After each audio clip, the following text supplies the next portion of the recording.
Back to my YouTube channel. My name is Arsu. कैसे हैं आप सभी? आई होप सब अच्छे ही होंगे। तो जो मेरे वीडियो को फर्स्ट टाइम देख रहे हैं, मेरे ब्लॉग को फर्स्ट टाइम देख रहे हैं, उन्हें मैं बता देती हूँ कि मेरा नाम आरजू शर्मा है और मैं हिमाचल प्रदेश शिमला की रहने वाली हूँ। But currently I am staying in Bangalore. तो करंटली मैं अभी बेंगलोर में रहती हूँ। Because of my job I am a cabin crew. तो आज आप लोग सोच रहे होंगे मैंने ये लुक क्यों दिया है। लाइक हिमाचली थोड़ा तो आइडिया लगा लिया होगा कि ये लुक कौन सा है। बिकॉज मैं कभी कभी रील्स भी बनाती हूँ, जो इंस्टाग्राम पे मुझे फॉलो करते हैं उन्हें पता होगा मैं रील्स भी बनाती हूँ ऐसे डाटू एंड ऑल पहन के। तो ये कुछ अटायर मैंने इसलिए वियर किया है हिमाचल का। This is called Datu. इसी डाटू कहते हैं हिमाचल में। लाइक एक छोटा सा क्लोथ होता है जो कि रेक्टेंगल में नो स्क्वायर में होता है। तो स्क्वायर में होता है, उसे फिर ट्रायंगल में लेते हैं, देन इसे बांधते हैं। तो ये एक तरह से हिमाचल का अटायर है फॉर लेडीज़। और जैसे ये जेंट्स होते हैं वो बशहरी टोपी पहनते हैं। लाइक टोपी पहनते हैं, कलरफुल होती है वो, कोई ग्रीन होता है, कोई रेड होता है, कोई मतलब बहुत कलर्स होते हैं उसमें। ट्रायंगल ऐसा ऐसा बना बना होता है पहाड़, और उसमें ऐसा ऐसा टोपी होता है। वो मेरे पास भी है, वो बट शिमला में है। तो मैं ये एक डाठू घर से लेके आई थी जब मैं लास्ट टाइम शिमला गई थी। तो आपने देखा होगा मैं रील्स में भी इस डाठू के साथ बनाती रहती हूँ वीडियोस। तो ये हुई बात डाठू की। तो आज का ब्लॉग है मेरा कि मेरी कैबिन क्रू जर्नी, और मैं कैसे कैसे मैं कैबिन क्रू बनी और क्या क्या हमें करना चाहिए कैबिन क्रू बनने के लिए।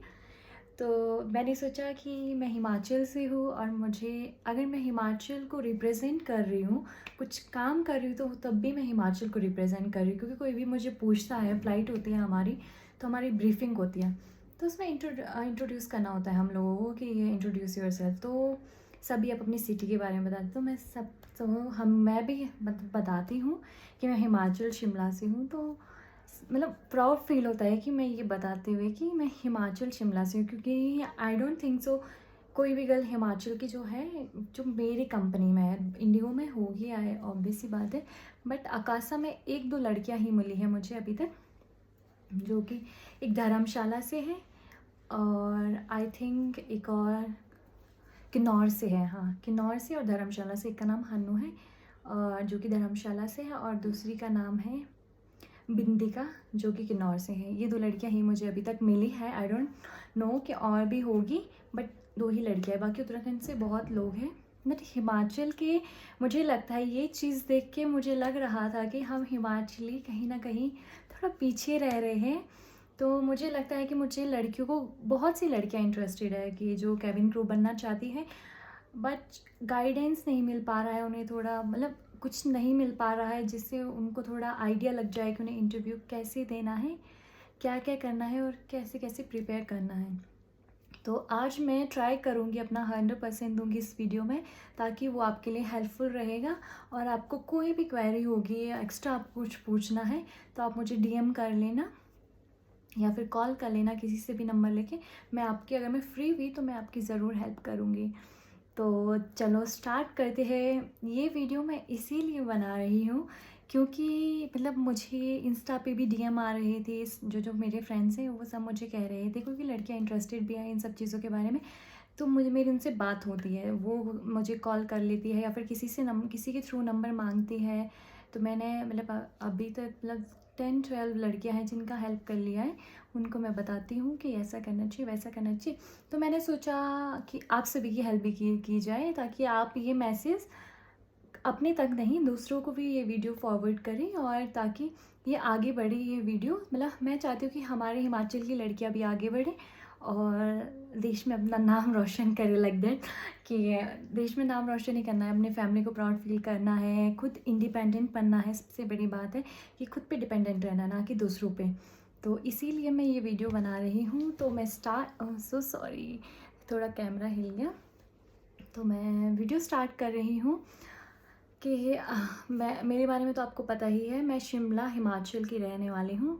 तो मैं अपनी एजुकेशन के बारे में आपको बता देती हूँ कि मैंने एजुकेशन ली है नेट नेरवा स्कूल से। 10th तक मैंने एसटी पब्लिक स्कूल नेरवा से एजुकेशन ली है। देन उसके बाद क्योंकि नेरवा में मैं एकदम मतलब शिमला तो मेन सिटी है, Shimla is main city. Shimla से अपर शिमला से मैं बिलोंग करती हूँ, जो गाँव वाला एरिया होता है, थोड़ा मतलब रूरल एरिया बोल सकते हैं, ऐसे वाले एरिया से मैं बिलोंग करती हूँ। ना हम रूरल बोल सकते हैं उसको, ना हम अर्बन बोल सकते हैं, मतलब बीच का है वो एरिया। मतलब लोग फॉरवर्ड हैं बट थोड़ा गांव वाला कल्चर है। तो एजुकेशन सिस्टम भी उस हिसाब से है, सब चीज़ें उस हिसाब से है। तो मैं प्राउड फील करती हूँ कि मेरे पापा ने जितना भी मेरे लिए किया, मुझे बहुत ज़्यादा खुशी है आज कि मैं जो भी हूँ अपनी फैमिली की वजह से हूँ। जो भी आज आपके सामने अपने आप को मतलब एक्सप्लेन कर रही हूँ, अपनी चीज़ें बता रही हूँ, जगह एक्सप्लोर कर रही हूँ, ये सब मेरे पेरेंट्स की वजह से ही हुआ है। तो मैं आपको बता देती हूँ कि 11th और 12th का वहाँ पे कोई प्राइवेट स्कूल नहीं था दैट नेरवा में। तो government model senior secondary school ही एक था जो 12th तक का है। तो हमें वहाँ पे एजुकेशन लेनी पड़ी 11th और 12th की, जो कि मेरे लिए मतलब मैं कह सकती हूँ government model senior secondary school, भले ही वो गवर्नमेंट स्कूल है बट वो मेरे लिए लाइफ चेंजिंग स्कूल था। क्योंकि वहाँ मैं मतलब एकदम, अगर आप जो मेरे फ्रेंड्स हैं वो तो मुझे जानते हैं, मैं 10th तक एकदम, भले ही मैं हाउस कैप्टन रही, मैं हाँ मतलब स्कूल कैप्टन भी रही हूँ। मैं 10th क्लास में एसटी पब्लिक स्कूल नेरवा की मैं स्कूल कैप्टन थी। तो भी मैं उतना ज़्यादा ओपन नहीं थी सबके साथ, इतना ज़्यादा इंटरेक्ट नहीं करती थी, ज़्यादा बात नहीं करनी, लाइक सहमे सहमे रहना, चुप चुप रहना। मतलब एक सिंसियर तो मैं बचपन से ही हूँ, सिंसियर तो थी मैं बट चुप चुप थी, लाइक उतना खुल नहीं पा रही थी। बट सेकेंडरी स्कूल में आई डोंट नो कि गवर्नमेंट स्कूल में क्या हुआ मुझे वहाँ जाके, मतलब मुझे इतने अच्छे टीचर, पहले वहाँ पे भी बहुत अच्छी थी, मैं टीचर की बात नहीं कर रही हूँ, एसटी पब्लिक स्कूल नेरवा में भी बहुत अच्छी टीचर थी। 10th में जब मैं दैट हाउस कैप्टन मतलब स्कूल कैप्टन और हाउस कैप्टन बनी, तब मुझे थोड़ा सा कॉन्फिडेंस आया, जो कि मेरा कॉन्फिडेंस ज़्यादा बूस्टअप तब हुआ जब मैं 11th क्लास में दैट सेकेंडरी स्कूल ज्वाइन किया मैंने। देन मुझे इतने अच्छे टीचर्स, हर जगह अच्छे टीचर्स मिले, देन सब ने मुझे गाइड किया। मैं सबसे पहले मैं फिर अपने स्कूल में मिस फ्रेशर बनी, तो मुझे लगा कि नहीं, मैं कुछ कर सकती हूँ, बिकॉज़ मेरा ये टारगेट था। मैं ये अपनी लाइफ स्टोरी नहीं बता रही हूँ, मैं आपको बस एक होता है ना कि मैं किस स्ट्रगल करके, क्या चीज़ें फेस करके मैं आगे बढ़ी हूँ लाइफ में, तो मैं वो आपको थोड़ा सा शेयर कर रही हूँ अपनी लाइफ के बारे में। तो लाइक मैं वहाँ पे मतलब मिस फ्रेशर बनी फर्स्ट टाइम, मतलब फर्स्ट टाइम ही 11th में हमारा फ्रेशर पार्टी था, तो मैं विनर हुई उसकी। तो फिर मेरा थोड़ा कॉन्फिडेंस बूस्टअप हुआ, मेरा न्यूज़पेपर में फ़ोटो आया, दैट मेरे पेरेंट्स भी प्राउड फील करा उन्होंने भी। जैसे न्यूज़पेपर में फ़ोटोज़ आए तो मेरे पापा को सबकी दैट कॉन्ग्रेचुलेशंस आ रहे थे, दैट आपकी बेटी ये वो सो। तो मुझे थोड़ा कॉन्फिडेंस आया कि नहीं, मैं कुछ कर सकती हूँ लाइफ में। तो फिर टीचर्स में मतलब मेरा ये था जब मैंने स्कूल ज्वाइन किया था, क्योंकि हर एक टीचर गवर्नमेंट स्कूल का मेरे पापा को जानता है, बिकॉज मेरे पापा खुद टीचर हैं, he is a lecturer at government senior secondary school Baur. तो वो वहाँ पे बच्चों को पढ़ाते हैं, हाई दैट्स लेक्चरर है वो, तो 11th और 12th क्लास को पढ़ाते हैं। बट वहाँ पे टीचर की कमी है, तो पापा को सब क्लासेस को पढ़ाना पड़ता है। तो ऐसा है मेरे लाइफ के बारे में। तो फिर मुझे ये लग रहा था कि मैं मेरे पापा के नाम से कभी जानी नहीं जानी चाहिए, मुझे खुद से मेरी पहचान बनानी है। तो फिर मेरे पापा को कोई मतलब मुझे कोई नहीं जानता था कि मैं उनकी बेटी हूँ, शर्मा जी की बेटी, मतलब मेरे पापा को सब यही बोलता है शर्मा जी की बेटी। तो मतलब मेरे पापा के इतने फ्रेंड्स थे जो मेरे टीचर थे, तब वो जब मैं विनर हुई तो मेरे टीचर्स को पता चला कि मैं उनकी बेटी हूँ। जब सब मुझसे पूछते थे कि पापा क्या करते हैं, पापा कौन है, तो वो शॉक हो जाते थे, अच्छा वो आपके पापा हैं। तो मुझे बहुत ज़्यादा खुशी मिली कि मैंने अपने पापा को प्राउड फील कराया, मतलब मैंने अपनी फैमिली को, अपने एरिया को प्राउड फील कराया। तो उतना ही काफ़ी नहीं था मेरे लिए। मतलब मैं एजुकेशन में मतलब ठीक ठीक थी, ये नहीं थी कि मैं स्कॉलर थी एजुकेशन में, बट ये नहीं थी कि ज़्यादा वीक थी, ज़्यादा स्कॉलर थी, मतलब एकदम मीडियम लेवल की थी, ज़्यादा इंटेलिजेंट नहीं, ज़्यादा वीक नहीं। तो साथ साथ में डांस भी फिर मैंने स्टार्ट किया अपना डांसिंग का, क्योंकि डांसिंग तो मैं बचपन से करती आ रही हूँ हर एनुअल फंक्शन डे पे। बट वहाँ पे जाके मुझे सोलो डांस करने का मौका मिला, अलग से परफॉर्म करने का मौका मिला, और सब मुझे मतलब मेरे क्लास में सब मुझे सपना चौधरी कहते थे, बिकॉज मैंने अपने फ्रेशर पार्टी में दैट सपना चौधरी के गाने पे डांस किया था, तेरी आँखें का वो काजल वाला। तो सब मुझे उस नाम से जानते थे। देन 12th में फिर से हमारा जैसे स्कूल तो ख़त्म हो रहा था, तो फेयरवेल पार्टी होता है, तो फेयरवेल में भी मैंने पार्टिसिपेट किया और मैं मिस फेयरवेल भी रही। तो भी मुझे बहुत ज़्यादा खुशी मिली उन सब चीज़ों से। तो मुझे लगा कि मुझे मॉडलिंग में अपना करियर स्टार्ट करना चाहिए, तो मैंने अपना करियर स्टार्ट किया मॉडलिंग में। पहले तो मैंने कॉलेज के टाइम जैसे ही मेरा कॉलेज स्टार्ट हुआ, तो 1 ईयर का हम लोगों पे लग गया लॉकडाउन। तो फर्स्ट ईयर जब मेरा चल रहा था कॉलेज का, तो मैं कॉलेज बिल्कुल नहीं गई, ना हमने एग्ज़ाम दिए, तो वो तो टाइम वेस्ट नहीं किया। बट मैंने कोई ना कोई कंपटीशन में पार्टिसिपेट किया, दैट फाड़ी डांस वाला, कल्चर का डांस वाला होता था कंपटीशन, तो उन कंपटीशन में पार्टिसिपेट किया। ऑनलाइन कंपटीशन होते थे वो डांस के, और डांस के वीडियोस बनाती रहती थी, कुछ ना कुछ छोटा मोटा व्लॉग बनाती थी, जो कि मैंने पोस्ट भी किए हैं अपने पहले वाले उसमें, प्रीवियस में देखना मैंने किया है 2-4 वीडियोस। तो वो सब टाइम पास मैं करती रहती थी, कुछ ना कुछ मम्मा की हेल्प करती थी काम में, तो घर पे ही रहे हम लोग। फिर उसके बाद जाके लॉकडाउन ख़त्म हुआ, देन मैं शिमला गई। तो मैंने सबसे पहले इंटरनेशनल फैशन फ्यूज़न उसमें पार्टिसिपेट किया।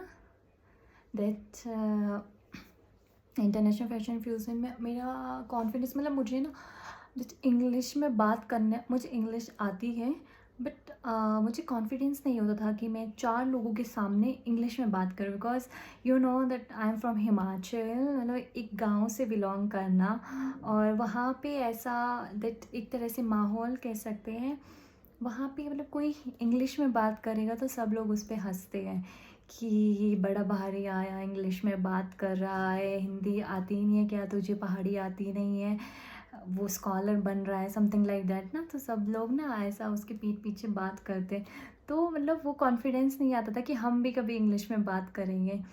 तो मैंने कंपटीशन में पार्टिसिपेट किया आए, क्योंकि उससे पहले मैंने कभी इंग्लिश में ज़्यादा बात नहीं की, तो वहाँ पे मैंने कंपटीशन में इंटरनेशनल फैशन फ्यूज़न में मैंने पार्टिसिपेट किया, और वहाँ पे इंग्लिश में आंसर देना पड़ा। मैं नर्वस थी, because I am 18, that time I was 18, सो मैं नर्वस हो गई थी वहाँ पे आंसर देते हुए। तो मतलब मैंने दिया आंसर, मैंने अच्छे से दिया, बट मैंने पूरा स्टोरी सुना दिया उस आंसर पे, बहुत लंबा आंसर दिया, तो मैं सेकंड रनर अप रही उस वजह से, मेरे आंसर की वजह से मुझे सेकंड रनर अप निकाला, क्योंकि मैं चुप ही नहीं हो रही, मैं बोले जा रही हूँ, बोले जा रही हूँ, बोले जा रही हूँ, बोले जा रही हूँ, डर के मारे मेरे मुँह से बस वर्ड्स निकल रहे हैं इंग्लिश में, लेकिन मैं चुप नहीं हो रही हूँ। मेरा मुझे टाइमिंग का ध्यान ही नहीं रहा कि यार कम बोलना है, अच्छा बोलना है। सो उस वजह से मैं सेकंड रनर अप रही थी वहाँ पे। देन उसके बाद miss Himachal, MV miss Himachal का कंपटीशन हुआ, तो वहाँ पे फिर मैंने पार्टिसिपेट किया, और भी बहुत सी लड़कियाँ आई थी, अच्छी अच्छी लड़कियाँ आई थी, तो मैं उसमें उस कंपटीशन में फ़र्स्ट रनर अप रही। तो वहाँ पे भी थोड़ा इंग्लिश बोलना पड़ा, थोड़ा अच्छा लगा मुझे पार्टिसिपेट करके, मुझे लगा कि मॉडलिंग में मैं आगे कुछ कर सकती हूँ। तो मैं थोड़ा सा, मेरा ध्यान डिस्ट्रैक्ट हो गया मॉडलिंग की ओर। तो मैं वहाँ पे जब मैं एमवी मिस हिमाचल बनी, तो उसने मेरी लाइफ चेंज कर ली। वो कंपटीशन जीत के दैट मुझे इतना ज़्यादा प्राउड फील हुआ है कि मेरे फैमिली को मुझ पे प्राउड फील हुआ है, क्योंकि बहुत ज़्यादा दैट एडवर्टाइजमेंट हो गया था दैट ये Himachal miss Himachal first runner up रही है, पूरा गांव मतलब कॉन्ग्रेचुलेट कर रहा है, सब सेलिब्रेट कर रहे हैं, मतलब सब मुझे जानने लग गए, सब मुझे, मतलब मेरा एरिया इतना प्राउड फील कर रहा था, मुझे इतना ज़्यादा खुशी मिल रहा था, मेरे पेरेंट्स इतने ज़्यादा खुश थे, तो वो चीज़ मेरे लिए बहुत बहुत ज़्यादा मायने करती कि मैं अपने पेरेंट्स को हमेशा प्राउड फील करा पाऊँ। तो उसके बाद मैंने कंपटीशन में पार्टिसिपेट किया, फिर मैं विनर, मतलब फर्स्ट रनर अप रही, विनर तो कोई और रही, बट मैं फर्स्ट रनर अप रही। फिर हमारा न्यूज़पेपर में गूगल में भी अगर सर्च करते हो मिस हिमाचल 2021, तो मैं प्राउडली कह सकती हूँ कि मेरा नाम भी उसमें, मतलब मेरा फ़ोटो भी आता है और नाम भी आता है उसमें, कौन कौन थे जो विनर रहे थे। तो उसके बाद मैं कभी चौपाल में एक कंपटीशन था, वहाँ पे मैंने क्राउन सेरेमनी करवाई थी, दैट मैं एक स्पेशल गेस्ट की तरह गई थी, लोगों दैट गर्ल्स की ट्रेनर गई थी, ग्रूमर एज अ ग्रूमर, तो मैंने उनको मॉडलिंग का थोड़ा सा सिखाया था। और फिर उसके बाद मेरा कॉन्फिडेंस और ज़्यादा बूस्टअप होने लग गया। फिर मैं मतलब मुझे ऐसा लगा, मेरे मेरे टीचर की बात मुझे याद आने लग गई। जैसे मेरी टीचर है निशु मैम, बहुत ही प्यारी है। तो उन्होंने मुझे बचपन से वो मेरे पीछे पड़े, मतलब बचपन से क्या 11th-12th से, मेरे बचपन ही है उस टाइम। तो मेरे पीछे पड़े रहते थे वो कि तू तो मिस दैट आरज़ू, तुझे तो आगे उसमें जाना चाहिए, दैट केबिन क्रू बनना चाहिए, ये है वो है। मेरी आंटियाँ पड़ोस की वो सारे कहती थी केबिन क्रू बनना चाहिए, केबिन क्रू। बट मुझे केबिन क्रू बनना है। बट एक चीज़ होती है ना दैट आप उस टाइम, एक तो एज ऐसी होती है, मतलब 18 की एज चल रही थी मेरी। फिर 18 मेरा ख़त्म हुआ, 19 में मैं गई। तो फिर मुझे रियलाइज़ हुआ कि मैं बनना तो चाहती हूँ, बट मैं कैसे बनूँ। मतलब इतना ज़्यादा मुश्किल था मेरे लिए एक केबिन क्रू बनना, बिकॉज कोई ऐसा नहीं था कि जो मुझे गाइड कर पाए कि इसमें ऐसा होता है, ऐसे आपको इंटरव्यू के लिए फॉर्म फिल करना है, ये करना होता है, वो करना होता है। तो मेरे पास मतलब कोई भी सहारा नहीं था कि मैं कैसे, मतलब मैं रोती थी मन ही मन में ना, और मतलब रात को रोना कि मुझे पार्टिसिपेट करना है, मुझे एक बार इंटरव्यू देना है, ट्राई करना है, बट मैं कैसे करूं। तो मैंने हिम्मत नहीं हारी, तो मैंने यूट्यूब पे देखा। यूट्यूब पे हमेशा सर्च करती थी, बट मैं रॉन्ग लिंक पे चले जाती थी। किसी ना किसी रॉन्ग लिंक में फॉर्म फिल कर लेती थी, देन मुझे कॉल आता था, फ्रॉड कॉल होते हैं जो, वो कॉल आते थे कि मैम ऐसे से आपका इंटरव्यू लेंगे, ये है वो है। तो उसके बाद कुछ इंटरव्यू का नहीं आता था, उनका पैसों का आता था कॉल कि मैम इतने पैसे हो गए, ये हो गए। तो प्लीज़ गाइस, प्लीज़, अगर आपको ऐसे कॉल आते हैं दैट पैसे है, ये है वो है, तो प्लीज़ कभी भी उस पर हाँ मत करना, रिएक्ट मत करना, पहले दूसरों से डिस्कस करना। क्योंकि एयरलाइन वाले आपसे कभी पैसे चार्ज नहीं करेंगे, वो चार्ज तब करेंगे जब आपका सारा प्रोसीजर ख़त्म हो जाएगा। आपकी जब जॉइनिंग होगी तब आपको वो एक्सपीरियंस कैबिन क्रू हो या फिर फ्रेशर कैबिन क्रू हो, उनको सबको देना होता है। वो भी मैं आपको धीरे धीरे करके बताती हूँ कितना देना होता है, कैसा होता है। तो सो सॉरी। तो फिर मुझे आते थे ऐसे ऐसे कॉल, तो मुझे लगता था कि नहीं, मुझे ऐसे तो अपने पेरेंट्स के, क्योंकि मैं सेल्फ इंडिपेंडेंट हूँ यार, मतलब मुझे बिल्कुल पसंद नहीं था कि मेरे पापा से मैं पैसे लूँ और मतलब उनके मनी वेस्ट करवाऊँ। तो मैंने जो शिमला में है, शिमला में आपको तो पता ही होगा दैट फ्रैंकफिन इंस्टीट्यूट है। तो फ्रैंकफिन भी मैं गई हूँ एक बार। ये नहीं है कि मैं किसी इंस्टीट्यूट का दैट प्रमोशन भी नहीं, प्रमोशन तो मैं बिल्कुल नहीं कर रही हूँ, बट मैं गर्ल्स को समझा रही हूँ दैट मैं फ्रैंकफिन इंस्टीट्यूट गई। मुझे भी ये लगता था कि फ्रैंकफिन अगर मैंने ज्वाइन कर लिया तो मैं पक्का केबिन क्रू बन गई। तो मैं गई वहाँ, फिर मैंने बात किया, बल्कि मैंने किसी से नहीं पूछा, मेरे दिमाग में बस यही चलता रहता था मुझे केबिन क्रू बनना है। तो मैंने अपने पेरेंट्स से भी नहीं पूछा, मैं बस चले गई वहाँ पे सर थे, उनसे बात किया, उन्होंने मेरा वेट, हाइट, ये सब चीज़ें चेक किया। तो कहते हैं आप एकदम परफेक्ट हो, आपको ये सब पॉलिसी उन्होंने सब बताई, और मुझे बताया कि 1,50,000 आपको पे करना होगा। मतलब आप दे सकते हो दैट 60-60 30-30 ऐसा पे कर सकते हो, फिर आपका ट्रेनिंग स्टार्ट हो जाएगा। तो वो फिर मुझे लगा, मैंने पेरेंट्स के साथ डिस्कस किया, ये मत करो कभी भी, खुद से स्टेप मत लो, पेरेंट्स से हमेशा डिस्कस करो। तो मैंने मम्मा और को बताया, मम्मा ऐसा है वैसा है। मम्मा और ने मुझे बस यही कहा, मेरे पेरेंट्स ने, कि बेटा अगर तुझे करना है हम तेरा साथ देंगे, लेकिन बेटा ये है कि कॉलेज कर ले, ऐसा कर, पहले कॉलेज कर ले, कॉलेज कंप्लीट कर ले, कॉलेज की बहुत ज़्यादा वैल्यू है, उसके बाद जाके तू वो इंटरव्यू दियो, या फिर इंटरव्यू साथ साथ दे। फिर मुझे भी लगा कि मुझे ये था कि पहले मैं एक बार इंटरव्यू दूँ, मुझे पता चले क्या होता है, कैसा होता है, देन मुझे ये लगता था कि मैं खुद से क्रैक कर सकती हूँ वो, मुझे पैसे वेस्ट नहीं करने मेरे मम्मी पापा के, मुझे ये लगता था। तो फिर मुझे पता चला उनसे कि दैट इतना पे करना है। फिर मैंने उन सर को बस ये कहा कि सर मुझे आप एक हेल्प कर सकते हो मुझे, या फिर आप जब भी ये इंटरव्यू किसी भी एयरलाइन का आएगा आपके पास, तो ऑब्वियस सी बात है आती होगी नोटिफिकेशन, आपको पता होगा कैसे कैसे क्या है, तो प्लीज़ मेरी हेल्प कर लेना, मुझे बता देना ये इंटरव्यू। तो उन्होंने मेरी कोई हेल्प नहीं की, क्योंकि सबको पैसे प्यारे होते हैं, तो उनको भी ये था कि इसको लास्ट में मेरे पास ही आना पड़ेगा, जब इसको इंटरव्यू के लिए कुछ नहीं मिलेगा, कहीं इंटरव्यू नहीं दे पाई, इसको पता नहीं चलेगा कैसे फॉर्म फिल करना है, क्या क्या है, तो लास्ट में इसको मेरे पास ही आना पड़ेगा। तो उनका ये था, तो उन्होंने मेरी कोई हेल्प नहीं की। फिर मुझे लगा कि यार मुझे किसी पे डिपेंडेंट नहीं रहना, छोड़ा जो तो खुद से कुछ कर सकती है। तो फिर मैंने बहुत रिसर्च की, रात रात भर मैं आंखें फाड़ देती थी अपने फ़ोन पे, बस वीडियोस देखती रहती थी, कैबिन क्रू कैसे बनना है, क्या है, सब चीज़ें, सारा का सारा मैंने बहुत बहुत रिसर्च किया, सब चीज़ें देखा कि कैबिन क्रू कैसे बनना है, क्या प्रोसीजर होता है। लिंक्स मैं हमेशा देखती थी। फिर मुझे पता चला, एक लिंक मिला था मुझे, अब तो वो लिंक एक्सपायर हो गया है, वो लास्ट ईयर का लिंक था। तो उस टाइम मुझे एक लिंक मिला, तो उसमें जाके नीचे जाके कैबिन क्रू का ऑप्शन आता था, तो उसमें पता चलता था इस एयरलाइन की वैकेंसी है और इसकी इंटरव्यू है। ये तो यहाँ तक का था। तो फिर मुझे वो लिंक बहुत अच्छा मिल गया था, तो फिर मुझे लगा चलो आगे ये अच्छा हो गया मेरे लिए, अब मुझे पता चलेगा इंटरव्यू के फॉर्म फिल करना, मुझे फिर पता चल गया था। मुझे कोई सपोर्ट करने वाला नहीं था, तो मैंने यूट्यूब के सहारे ही अपना सीवी, मुझे पता नहीं था सीवी बनाना होता है, जो कि रिज्यूमे, वो आपको बनाना होता है। तो मैंने वो सब खुद से बनाया, खुद से सीखा यूट्यूब के थ्रू, कैसे कैसे कैसे क्या करना है। तो मैंने यूट्यूब के थ्रू वो सब चीज़ें सीखा। देन अपना सीवी तैयार किया इंटरव्यू के लिए, दैट भेजे अपने फॉर्म, सीवी भेजा और पूरा का पूरा दैट फॉर्म फिल किए। तो फिर मैंने जितना भी नॉलेज लिया सब यूट्यूब से लिया। तो मेरा और एक और प्रॉब्लम हमारे लिए स्पेशल पहाड़ी के लिए है, हिमाचल वालों के लिए है, दैट हमारे लिए बहुत दूर पड़ता है इंटरव्यू की लोकेशंस। सिर्फ सबसे नियर था चंडीगढ़, और चंडीगढ़ में होते हैं इंडिगो के सिर्फ।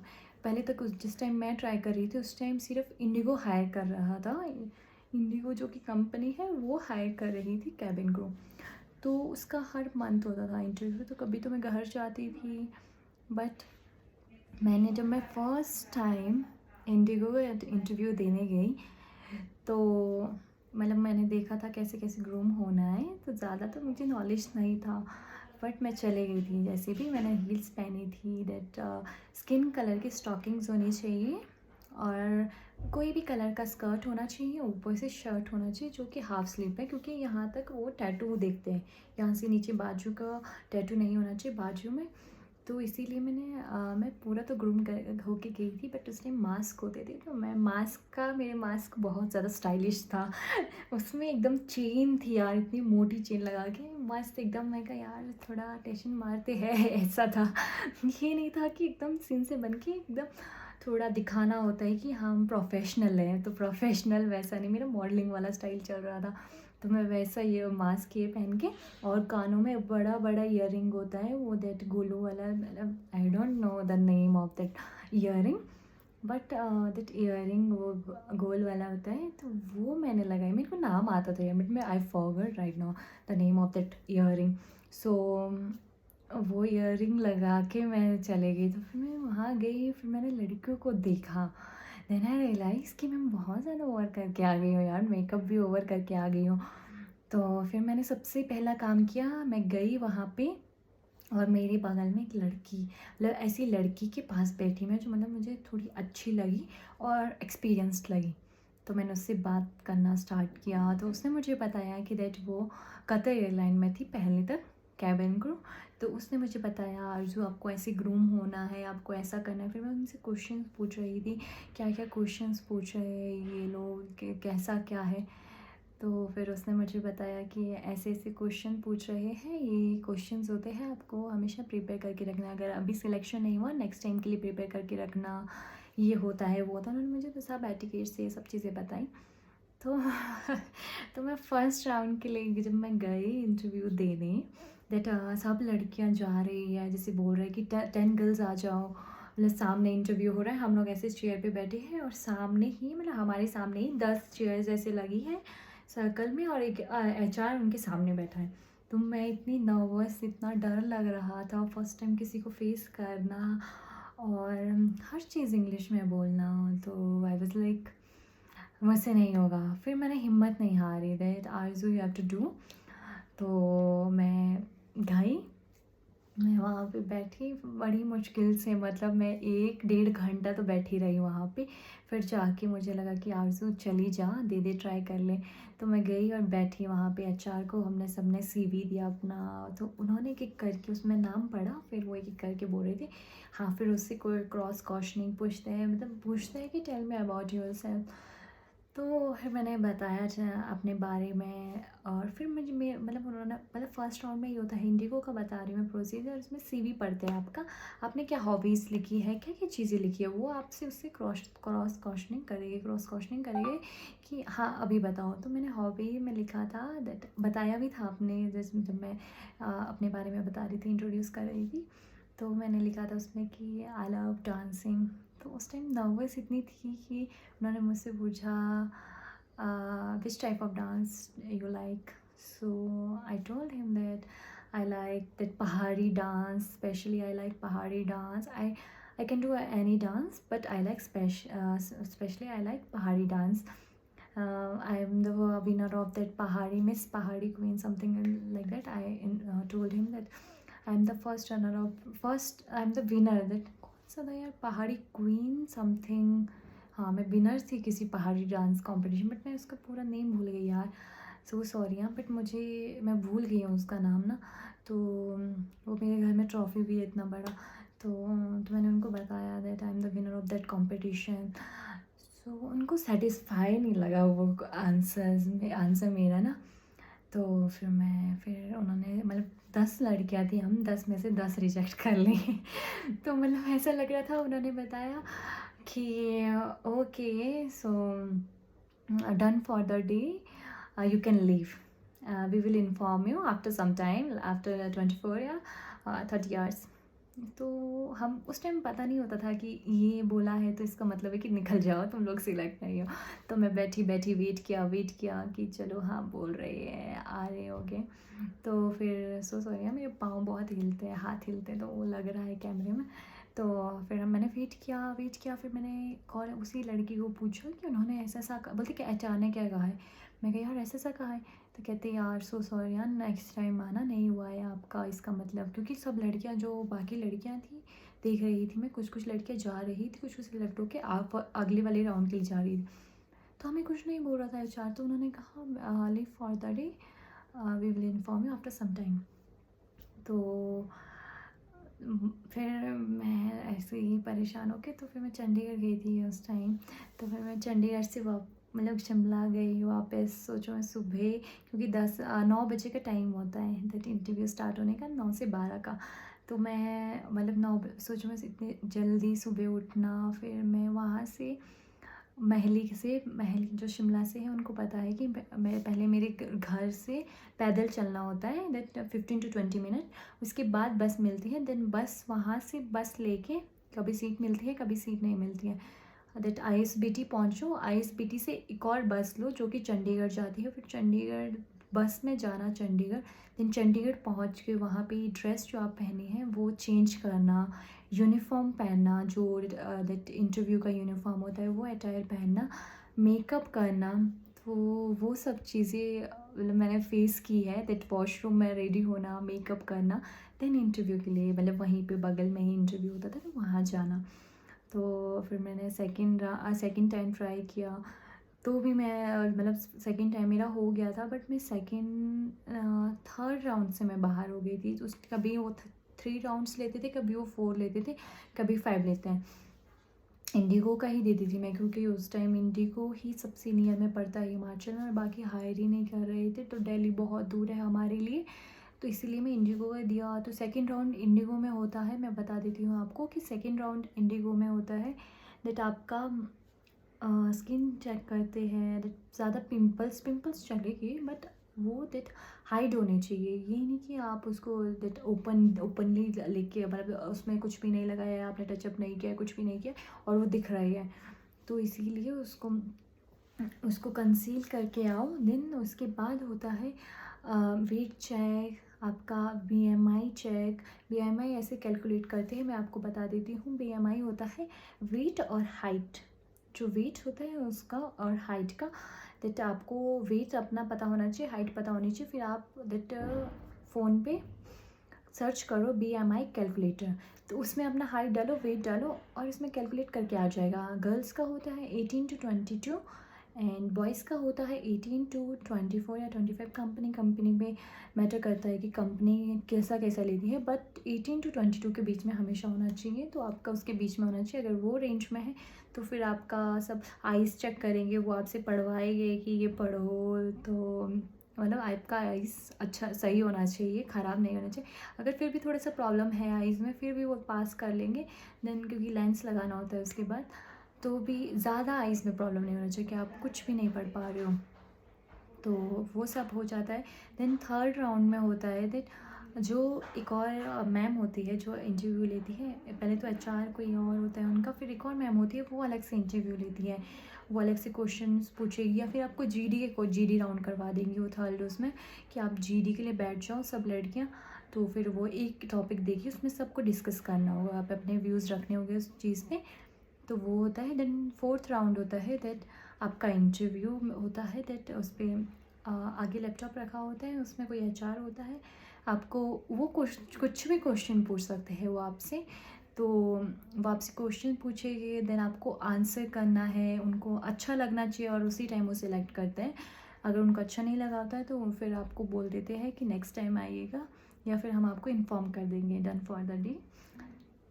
हाँ, सो ऐसा ऐसा होता है। फिर मैंने इंडिगो का दिया, मतलब मैंने आई थिंक 4 बार इंडिगो का ट्राई किया, तो मेरा नहीं हो पाया। देन 5th टाइम मैंने अकासा का, उस लिंक के थ्रू मुझे पता चला अकासा का इंटरव्यू हो रहा है। अकासा एक एयरलाइन है। ज़्यादा तो मुझे नॉलेज नहीं था, बिकॉज बीइंग अ फ्रेशर हमारे को कोई नॉलेज नहीं होता है कि हमारे इंटरव्यू में क्या है कैसा है, कुछ पता नहीं होता है। तो अकासा फिर मेरे लिए उम्मीद की किरण लेके आया। बट मेरा ये था, मैं आपको ये बता देती हूँ, आप ट्राई करो, मैं ये बोल रही हूँ आप ट्राई करो। तो आप ट्राई नहीं करोगे आपको पता नहीं चलेगा कि कैसे क्या होता है, कैसे फेस करना होता है। तो मैं धीरे धीरे करके इम्प्रूव हुआ, मेरा थोड़ा कॉन्फिडेंस बूस्ट अप हुआ कि मैं किसी को फेस कर पाऊँ, आंसर दे पाऊँ।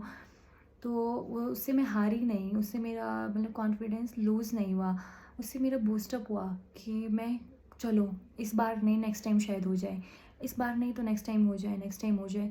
तो फिर मुझे लगा कि दैट कोई नहीं, हो जाएगा मेरा। तो फिर अकासा मैंने ज्वाइन किया। अकासा मतलब अकासा से पहले मैं फ्रैंकफिन वालों को बता देती हूँ। फिर मुझे लड़कियाँ मिलती थी चंडीगढ़ में जो इंटरव्यू के लिए आती थी, वो सब फ्रैंकफिन और भी बहुत सी ये वो है जो प्राइवेट वाले हैं, वो लोग ट्रेनिंग करवाते हैं।